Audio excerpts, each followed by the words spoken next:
the Praise Report, a media ministry of Heartland Christian Center. Many have been touched physically, spiritually, and emotionally while enjoying the program. And now, here's Pastor John. When we all get to heaven. Are you going to help me? What a glorious day it will be. Nobody's helping me? When we all see Jesus, we'll have the victory. Well, guess what?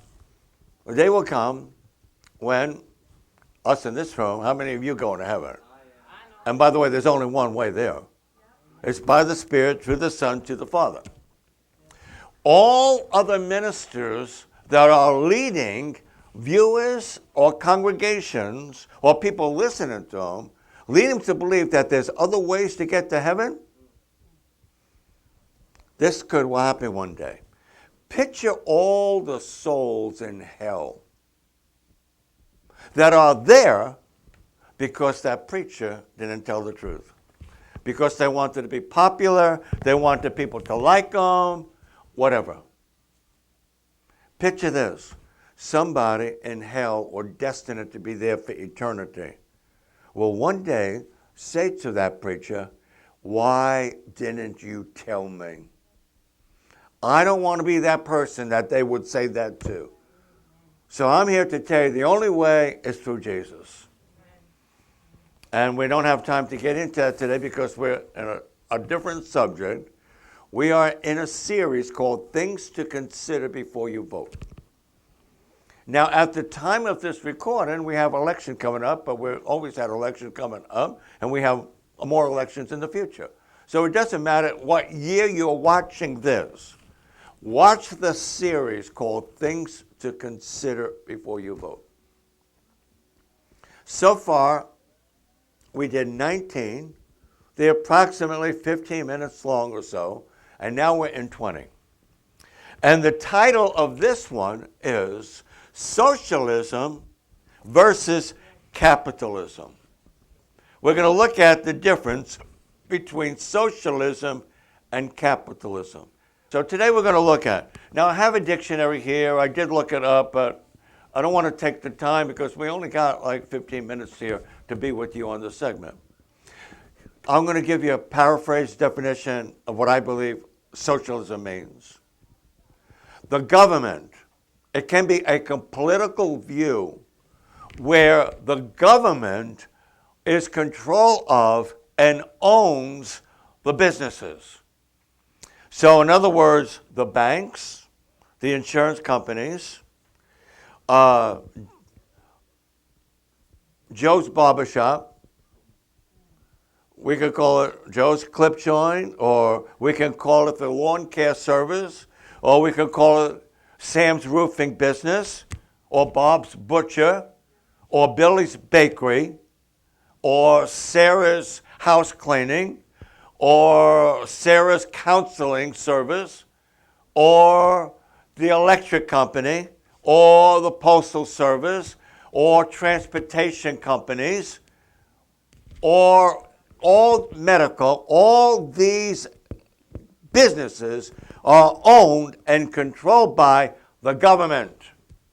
So everybody works for the government, and the government controls the businesses. Well, we're halfway there right now in America at the time of this recording. Capitalism, on the other hand, is this. Private sector.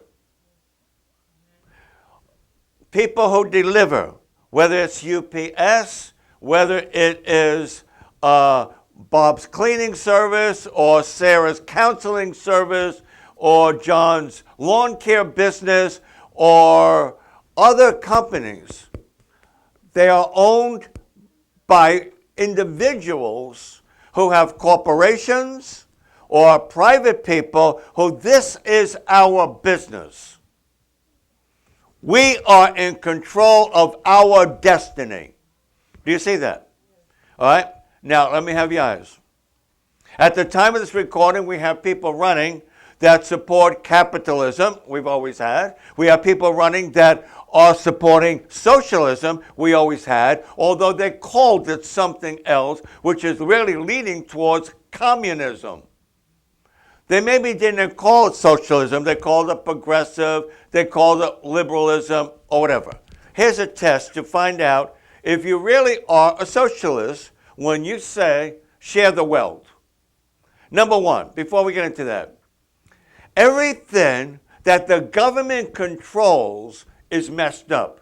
It is in debt and it's messed up. Whether it's the VA, whether it's the Veterans Administration, whether it's health care, whether it's the post office, the main thing the government should be control of is the military.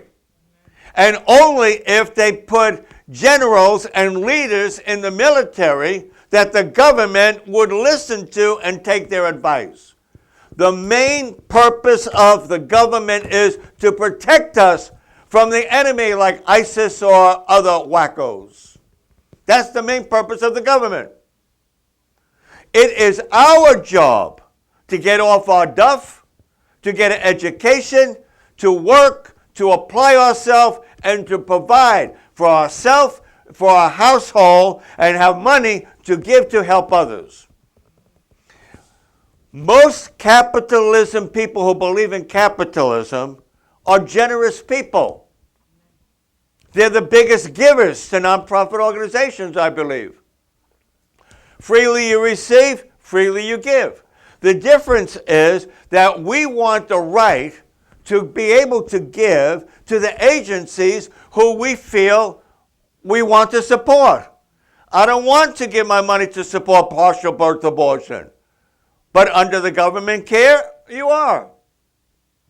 I don't want to give my money to support a cult or something that I don't believe in.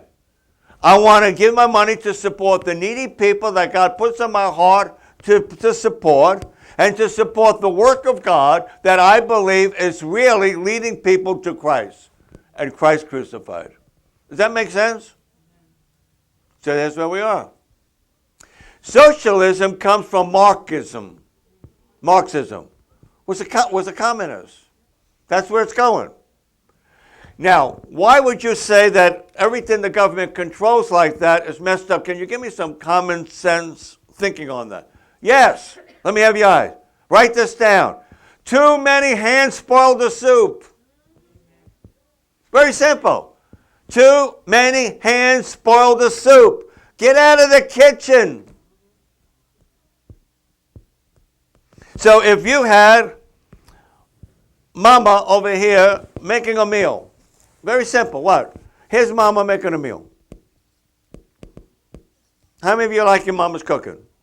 You better say yes. Here's Mama's cooking. You like your Mama's cooking, Emily? Good. Now what? Now here comes the brother, here comes the sister, here comes the in-laws, here comes the outlaws, and all having their time on how the soup should be. You know what? Mama's going to kick your butt out of the kitchen, and when we come to your house to eat, you cook the soup the way you want it. But when you're in my house, you're going to eat the soup the way I like it. Now, I know my children, I know what you like, I know my husband, I know my wife, and I kind of know what they like, so I'm going to make it in a way that they like it. But I know more about how to protect my soup and how to make it the way my family likes it than you do. You don't believe that? Join the army. Live on sea rations for a while, or whatever they call it today. We're going to have to do this in part 21 also, but this is part 20. Here's just a quick test before we leave the air here today. If you really say you want to share the wealth or you want wealth distribution, I don't know what your occupation is, but we'll pick on the preachers. I can pick on the preachers because I'm a preacher. Nobody can pick on a preacher better than a preacher can pick on a preacher if he's an honest preacher. Being that I'm a preacher and I feel like I'm an honest preacher, I'm going to pick on the preachers. You want to encourage your people to vote for socialism. You want to encourage your people to vote for distribution of wealth. Well, get free stuff. The rich get richer, the poor get poorer. It's just not fair that this person has so much money. And these people over here are a bunch of bananas, they're starving to death. Here's what you do, preacher. Instead of living in your multi-million-dollar house, deciding your biggest problem tomorrow is which car you should drive, or do you want to take a private plane or economy plane or whatever. You probably never thought of economy. But whatever the deal is, all the money that you make because you believe in, you preach in, you tell the people to vote for, register to vote, and vote for socialism and liberalism and progressivism, here's what we're going to do from now on. Every time you get your paycheck, distribute it equally between all the other people in your church. How's that sound? I personally think there's something wrong with a ministry who's living high on the hog and their staff can't even pay their bills. I think there's something wrong with a ministry when the senior ministers living in a multi-million-dollar house living high on the hog and their staff can't pay their bill. I think that's using people. Well, I ain't a preacher. What about me? I drive a bus. But I believe in socialism. All right, here's what we're going to do. You tell the boss when they pay you, you pay paycheck, go and cash it, because a lot of people, they don't even have a bank account, so cash the check.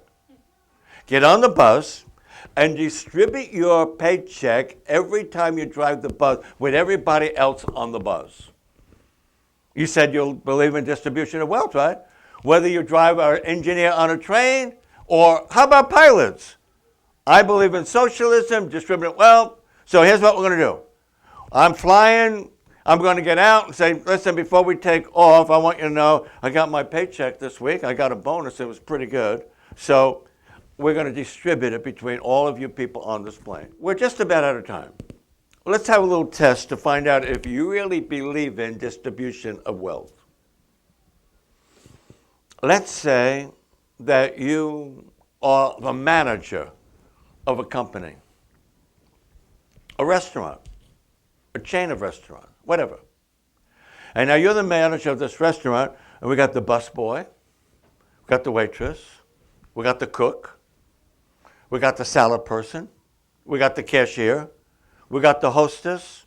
You're the manager or the owner. But you believe in distribution of wealth, that it ain't right that this person is real successful in money and this person ain't. Would you be willing to distribute your paycheck with the busboy and the waitress and the salad person and everybody else? Or let's say that you're a pilot and you believe in that. Would you be willing to cash your paycheck and distribute it between everybody on the plane or the bus or the train? Or if you're a congressman or a senator, how about if you were a president and now you get your retirement, or you have a big name now? So people pay you a lot of money to come and speak. So you get your $1 million for the speaking engagement, and you have 20,000 people in the room that came to hear you. Take the $1 million and distribute it to everybody in the room to come to hear you. If you're not willing to do that, you are not really for distribution of wealth. You are for distribution of other people's wealth. We'll pick this up on part 21. Gotta keep moving, don't stop, keep on doing what you're doing. Gotta keep moving, don't stop, keep on doing what you're doing. Gotta keep moving, don't stop, keep on doing what you're doing.